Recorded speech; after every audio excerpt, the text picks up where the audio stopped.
Are we okay? Yeah. So,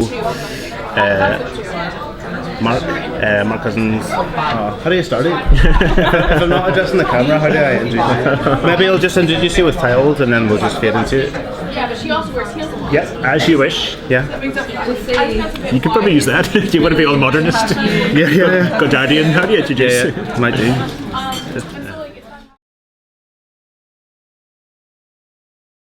Mark, you're going to be introducing the screening of Safe at the Filmhouse this coming Tuesday as part of the Antonia Bird retrospective.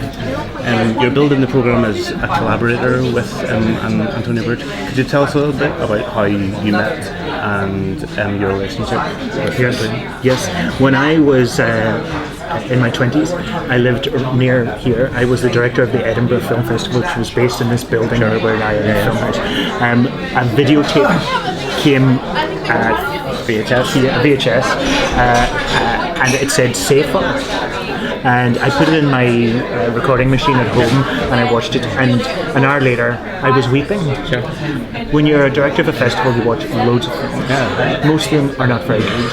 And this film seemed to have such acuity, such intensity, such immersive vision that I just immediately thought, we need to go with this film, we need to make it big. And so I'd never heard the name Antonia Bird before, but I wrote to the BBC and said, immediately we want this, we want to make big of it. We played it upstairs in the cinema here, world premiere, and then this woman showed up for the festival, and it was Antonia Bird, a kind of fiery, nervous, like edgy like myself person, and we bonded and we became friends for life, I think. Right, fantastic. And so, what was what were your collaborations with her? What did you get involved initially with? I was just the person who advocated her work alongside many others. It was hard to get an audience for a film like Safe. It was extremely serious. Nobody had heard of her as a director. Robert Carlyle was a bit famous then, but not nearly as famous as he is now. So we thought, how do we get an audience for this? And I felt as if I was trying to create a reputation for her as a great director. So I never forget that we showed the film in the press screening, and then I opened the newspaper the next day, the Times newspaper, and it said, Ken Loach, Mike Lee, your laurels have been stolen. Wow. This film will bring you to your knees. Wow. I remember we got a piece of paper and printed that on a piece of paper and stepped outside where this building now on Lothian Road, because this was way before internet, and we handed out pieces of paper saying, this film will bring you to your knees. Tweets. And Antonia Bird and I were doing this, handing this piece out. We got the cinema full. Great. The lights went down, the film played, all the actors were there. The lights went up and instant standing ovation. Wow. And I just remember so many people were crying. Of course, I was blubbing, and Antonia Bird was blubbing, everybody was blubbing. And what we realised is that a new filmmaker career had been partially made.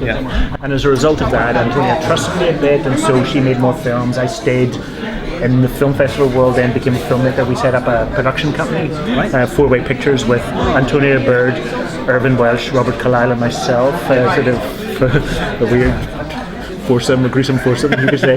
And we tried to make films together. And so I just believed in her work so much that I tried to produce her.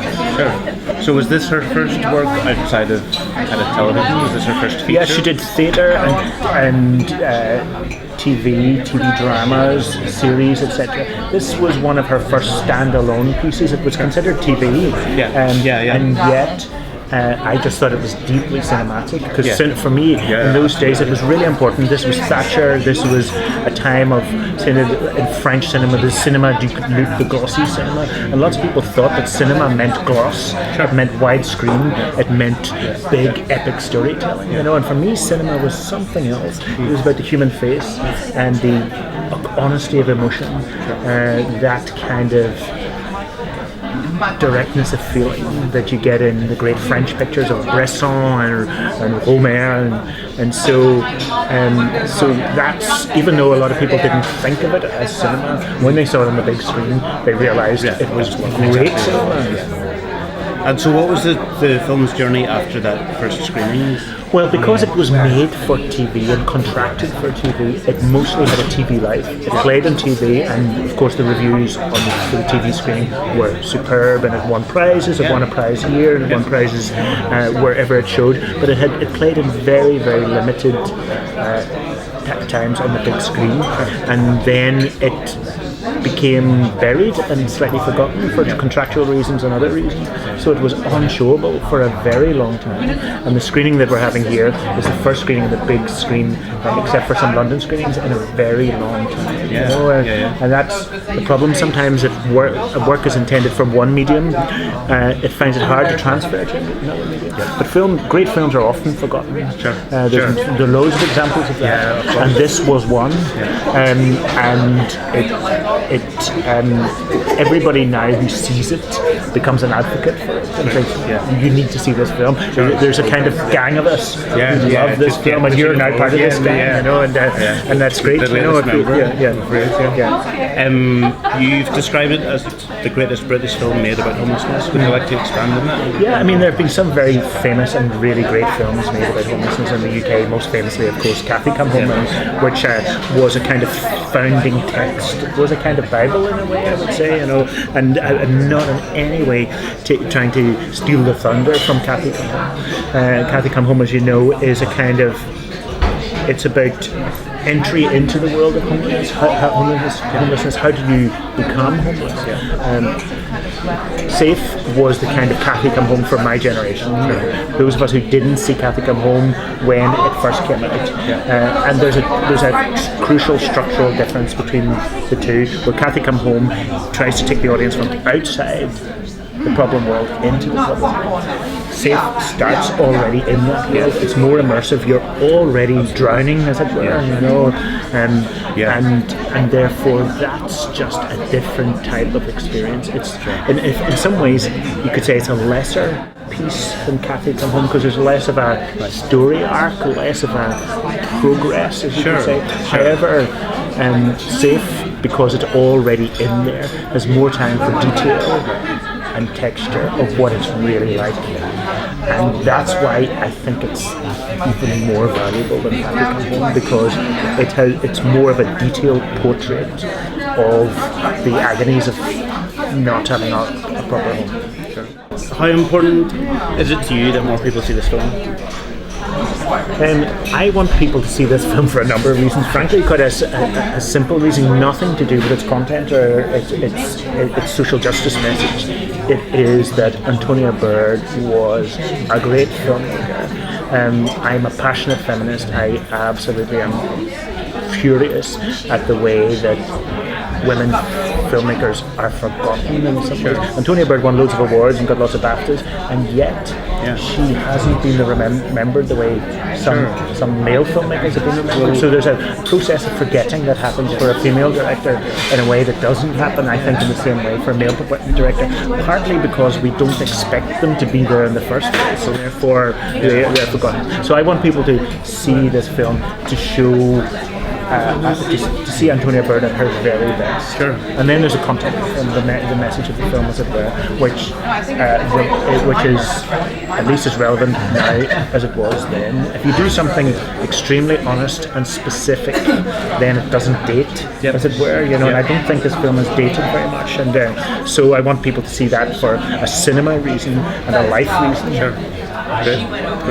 Because you saw when I was researching the film, I noticed on the Internet Movie Database, it's still, for whatever reason, it's listed as a comedy, and I can't fathom why it would have happened and how that how no one's come across that and felt the need to change it before. Yeah, well, the IMDb is it's user driven, so it can be it sometimes gets things remarkably wrong. I once looked at my film listing on IMDb, and there were 2 films that I hadn't made, and I think 4 that I'd forgotten. So it's sort of rubbish.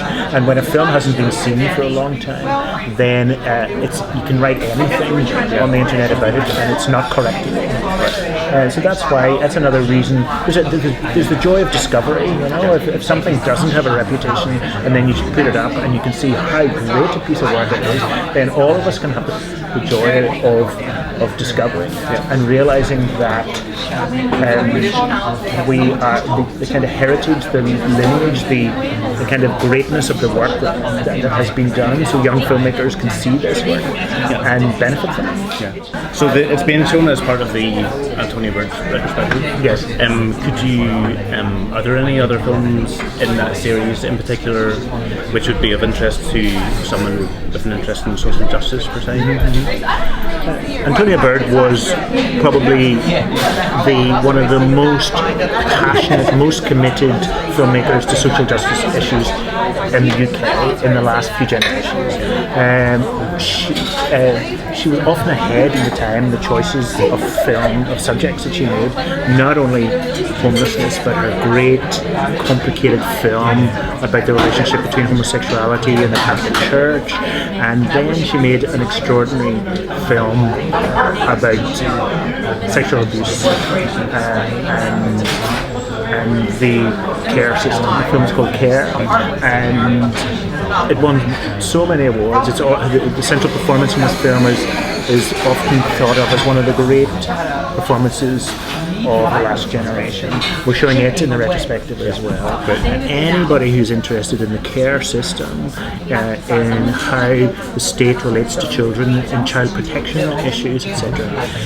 If they haven't seen it, they really must, because it's really good. Great. And there are other, more generally, when you look at the work of Antonia Bird, she's there are a number of themes, either social themes, but also other themes that she seems deeply interested in. She's interested in men and masculinity, but the working class men in particular. Her films are full of these humiliated men who had been taught by society to be macho, or that they would definitely get a job, or they would be the breadwinner, or they'd be the head of the household. And because of the way Thatcherism worked and society works in general, they were none of those things.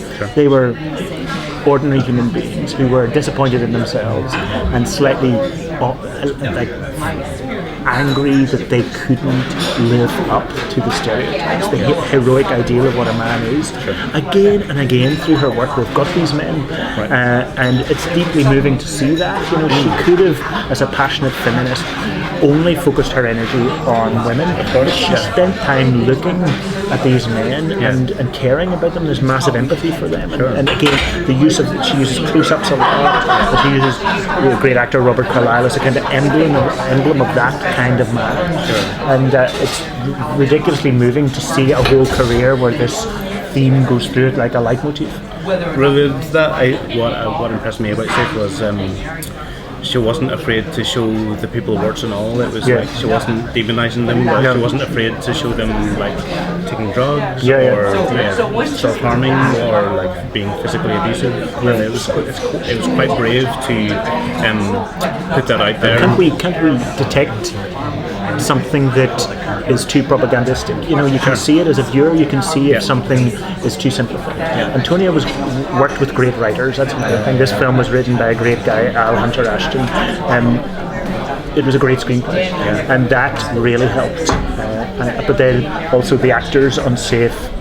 Robert Carlyle slept rough for a while, and he talks about how he was treated, and he hadn't a most glamorous upbringing, Bobby Carlyle, but he experienced so much, and Antonia encouraged Robert Carlyle and the others to have these real experiences, which meant that you weren't going to get a sanitized portrait of what it's like to be homeless or sleeping rough. And I think the screenplay and the kind of workshopping, you could call it, of the actors all helped to nuance this picture and enrich it, and not make it feel like a kind of leaflet or a banner or recruiting thing at all. It does feel very much like it's the story of homelessness told from the people who homelessness affects.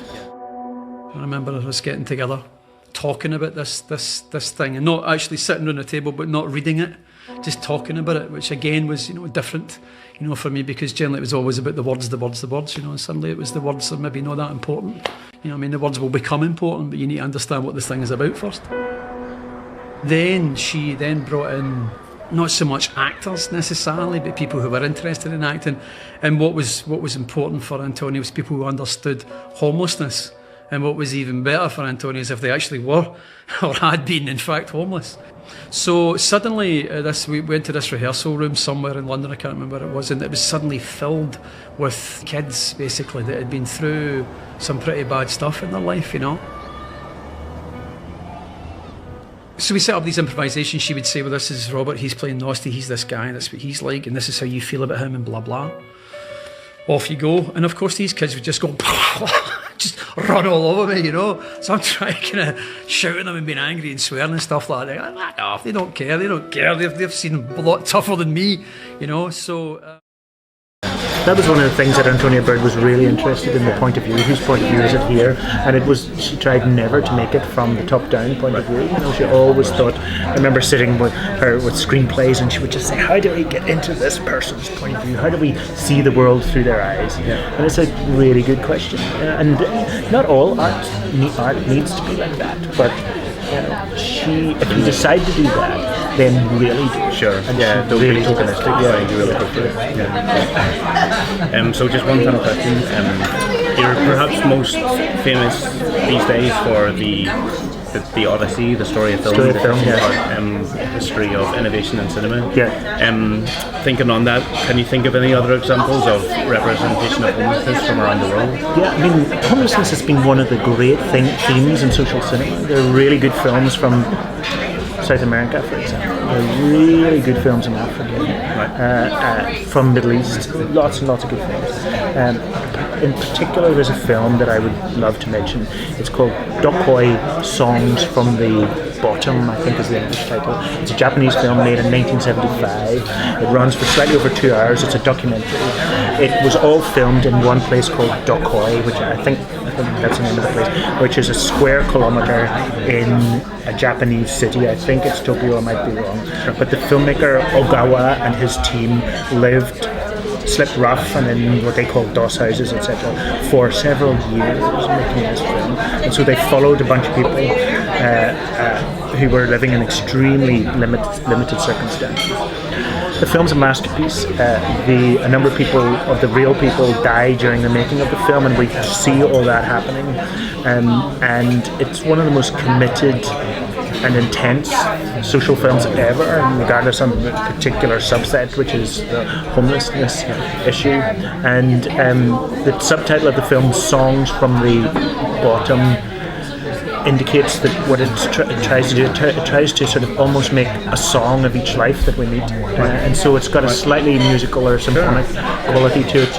It's almost impossible to see. I once showed it in Sheffield it must be about 8 years ago now, and I think 3 people showed up to it, and yet it's one of the greatest films on this subject.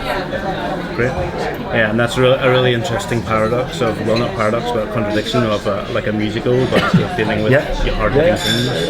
And a musical in that a tribute to the life rhythms of these people, and you know, some filmmakers can make films simply by parachuting into a world for a while, but Ogawa and his team really lived it for a long time. In his previous films, they'd lived 10 years with the people that they're filming, and this time it was at least 2, I think. And so when you immerse yourself in a world that much, it really pays dividends. You know, it allows you to get this kind of hyper-real, like, it allows you to get the texture and the fine grain of a life, which means that's why Dokoi, this film, is so great. It's great.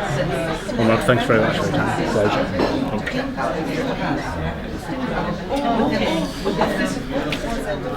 How's that? What was that? I was going to say.